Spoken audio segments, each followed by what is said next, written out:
কোনো বিষয় যদি রাসূলকে চিন্তিত করত তাহলে তিনি কি করতেন? ক, আনমনা হয়ে বসে থাকতেন। খ, সবার সাথে বিষয়টি নিয়ে আলাপ করতেন। গ, সালাতে দাঁড়িয়ে যেতেন। খ, চুপ করে চিন্তা করতেন। যে উত্তর গ, সালাতে দাঁড়িয়ে যেতেন। লক করে দেব। জি, লক করে দেন। লক করে দেওয়া হোক গ, সালাতে দাঁড়িয়ে যেতেন।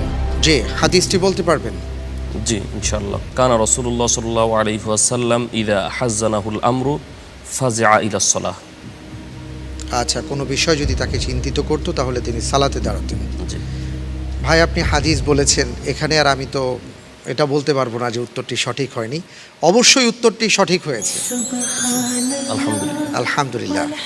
সুতরাং প্রিয় দর্শক, এই হাদিস থেকে আমাদের জন্য মেসেজ হচ্ছে, আমরা যদি কোনো চিন্তায় পড়ে যাই, কোনো বিপদে পড়ে যাই, কোনো সমস্যায় পড়ে যাই, আমরা সালাতে দাঁড়িয়ে যাব।